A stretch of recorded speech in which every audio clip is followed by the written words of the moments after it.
Hello everyone, we are Team Gagnant and we developed NeuroAssist, a revolutionary web application designed to assist in the early diagnosis of neural disorders in children. Powered by cutting-edge GenAI technology and machine learning models, NeuroAssist offers a seamless and efficient platform for everyone. So this is our landing page. Here we can view all our services. We provide 4 services: initial diagnosis using GenAI technology, followed by autism detection, OCD, and dyslexia, which utilizes machine learning models under the hood to detect these neural disorders. So let's take a look at the child diagnosis. Here we have to provide the necessary details: name, gender, age, medical history, symptoms, functional limitations, and when we click submit, it will generate using GeminiPro.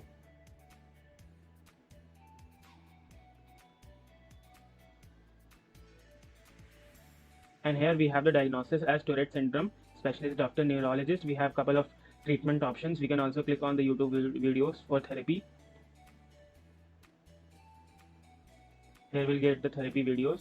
Moving on, we have other services for autism detection. We have to fill out the form.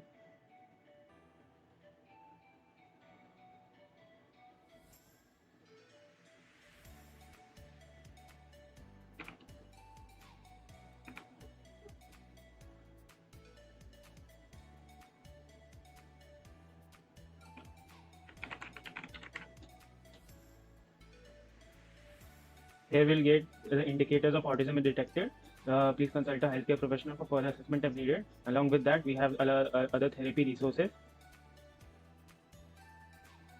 Similarly, we have same service for OCD. We have to provide all these to the ML models under the hood, which is running on our servers.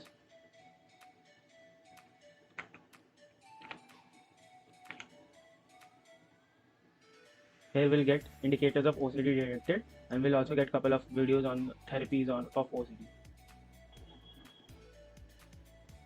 We have a last model service for test for dyslexia, where we'll get one game which will detect if a person has dyslexia or not. Here we have to choose B out of everything.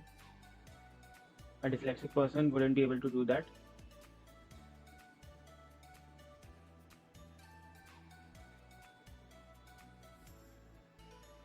And then we go on to game 2. We have to find F among the E's.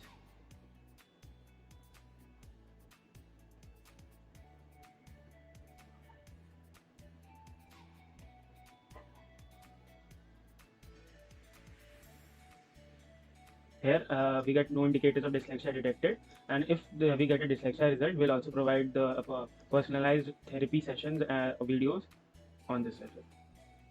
Thank you. So hello everyone, we will be starting the tutorial and explanation of our machine learning model of our neurological detection and cure model. So by using Intel Developer Cloud and Open One API AI toolkit, and so we will be starting with our creation of Intel Developer account. After that, we will be creating our cloud instance on our compute instance, and we will be getting our IP address for our cloud machine. So we will be running that cloud machine into our PowerShell or any of the terminal. So we will be running this command and of the IP address, and similarly we'll be running one more window of the terminal to run our Intel's Jupyter Lab. So we will have run the same thing in the both of the cases, and then uh, we will be opening our Jupyter notebook from our terminal itself, and then we will copy and paste the same link, and so we'll be getting through our systems environment where all of our models are here. So we have worked upon 3 of the major disease detection: autism, dyslexia, and OCD, which is obsessive compulsive disorder. So for autism, we have developed a model which I will be walk through of the with this one model, and similarly all other models have been trained. We have been using model which is a replacement of Panda's library for the optimized version, and we have also used the sklearn optimized version, which has a better time complexity and lower running rate. And also we have used DAL4Pi and our XGBoost model of the Intel from Intel One API toolkit, which has a better time complexity. And we walk through the code. This part of the code works on the data cleaning, and majority of this part where we work on the replacement to reduce any ambiguity throughout our data set.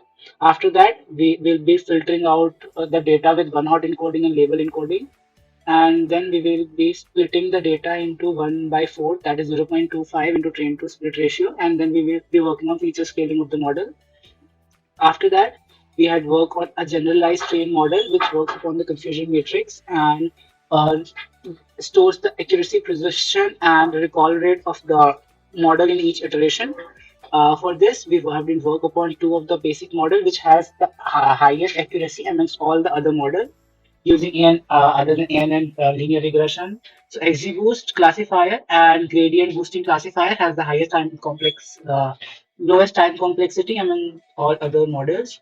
So we have calculated the time for the beginning and ending of the both of the trained model, and we get data that 0.10 seconds for XGBoost model and 0.37 for gradient boosting classifiers. XGBoost has the lowest running time and highest accuracy. So the best model for our autism production was is our uh, model. Then we have been created the pickle file for this model to work on our last uh, panel, and after that we had worked upon other two models like dyslexia prediction, which works upon a similar kind of data set which contains age and similar questionnaire parameters which we have been discussing in our website model. So similarly, it reads upon the data, gives one hot encoding and label encoding, and after that we've been using Intel's different libraries for this rather than open source libraries of Python. And then we get clean our data, and then we split our data similarly. In this part, we drops on the y-axis and storing it in other half for the better prediction of our later data genericity. And after that, we've been calculating all the state matrices, and then we are using random forest classifier from sklearn's library. After that, which gives a very high accuracy of 0.89. And other than that, we are also using grid selections or CV model. Uh, this model also works with the accuracy of 89%, which goes similar. And then we have created the pickle model of the same for our class appearances. And this was the walkthrough for the dyslexia model. Similarly, for the OCD model, we're using PyTorch or rather than we can say for Intel version, we have used Apex library, which works similarly on the time, and where we pass on through the data from a game which we have designed in our website for the persons, and then similarly it goes through the pass ratio of 955, and this gives the almost 92% accuracy with the 971 passes and 925 passes in the respective cases. So this is the all-over walkthrough of our three of the ML model, which have been running on the IDC cloud. And these are the data sets provided for the same things. And thank you for that. Hi, now we would look into the generative AI part of this project. And so, as we know, generative AI is in trend these days, and we can use it for plenty of things in our project. So, in our project, what we are using generative AI is for the preliminary diagnosis of neurological disorders. So, here we have a simple form that the user can input, and he selects various parameters and inputs various parameters, and after that the parameters are passed as a prompt template to the Gemini Pro API. Gemini Pro is a model created by Google, which is a large language model. So the Gemini Pro model thus returns the result as the preliminary diagnosis, the specialist doctor, and the various treatment options possible. So what happens here is it has detected that there is ASD, that is autism spectrum disorder, and chances of OCD too. So there's this specialist doctor, he has to go to neurologist or psychiatrist. The treatment options are given here, and beside the treatment options there are YouTube video links. These video links have also been generated using generative AI and have been passed to the YouTube API to retrieve the videos. So as I click on cognitive behavior therapy, I am going to get a list of YouTube videos that are going to be rendered on this page. So the list is loading here, and thus you can see that there are cognitive behavior videos that have been loaded on this page. So this is the preliminary and initial diagnosis of a patient who is concerned about their child having neurological disorders. So after this step, there is the actual models that run and check for actual causes of uh, the initial diagnosis. So a patient after the initial diagnosis can actually check whether he still has it or not by filling up the diagnosis of autism.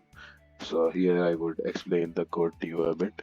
So this is where we have the GeminiPro model, and so at first we have this form, and this form is passed to a prompt template here. So the prompt template has all the parameters of the form, and thus we are passing it to the API with the API key and getting a response, and after that we are displaying it to the user. Yeah, and there are these models that are passed through the Flask APIs to the React frontend and thus displaying the final output.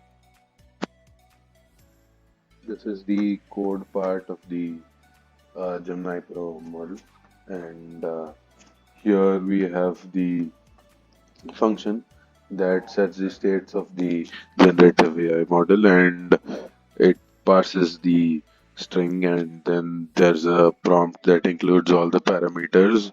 The parameters have then gone to the API, and this is a basic form that is displayed in the front end, and then the result is then got in the status set and shown to the users. And this is where we get the YouTube links from, which is after the GeminiPro sends the treatment options as a prop here, and then there is the search bar which handles the API call to the YouTube, and we retrieve the YouTube videos and display them in the frame. Yeah, thank you. We are using Flask to communicate with the machine learning models. We have used various Intel optimized modules to train our machine learning models. In these 3 lines, we are simply inputting all of the machine learning models using Pickle. Then these 2 lines are written so that we can communicate with the React server. Then this function is written so that we can one-hot encode our category column, which is there in Autism machine learning model. Then similarly, we have one-hot encoded ethnicity column, which is there in Autism model. Then we have our autism endpoint. Initially, we are doing some data manipulation so that we can get our data in a required format, and that data we can feed it to our machine learning model, and then simply we are getting a prediction from a machine learning model, and then we are returning yes or no whether a person is have autism or he doesn't have autism. Then similarly, we have built our OCD model, in which initially we are doing some data manipulation so that we can give data in required format to a machine learning model. Then here we are doing prediction and simply returning whatever is being predicted by our model. Similarly, we have done dyslexia, in which we have initially done some data manipulation so that we can give data to our machine learning model in required format. Then we are doing our prediction and returning to our front end.